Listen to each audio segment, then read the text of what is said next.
പെരുമ്പടപ്പ് പുത്തൻ പള്ളിയിൽ മറപ്പെട്ട പെരുമപ്രധാനർ കുഞ്ഞഹമ്മദ്.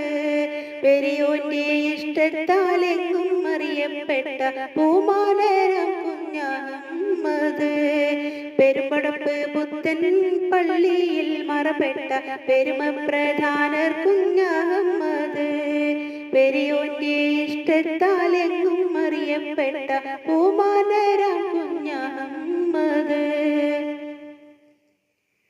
പണ്ഡിതർ സൈനുദ്ദീൻ മഖ്ദൂമിൽ നിന്ന് പാണ്ഡിത്യം ഒരുപാട് നേടിപ്പോന്ന്. പണ്ഡിതർ സൈനുദ്ദീൻ മഖ്ദൂമിൽ നിന്ന് പാണ്ഡിത്യം ഒരുപാട് നേടിപ്പോന്ന്. പണ്ടവന്റെ ആറ്റല്ലോലിയായി ഉയർന്ന് പരിസരമെങ്ങും വിളങ്ങി നിന്ന്. പണ്ടവന്റെ ആറ്റല്ലോ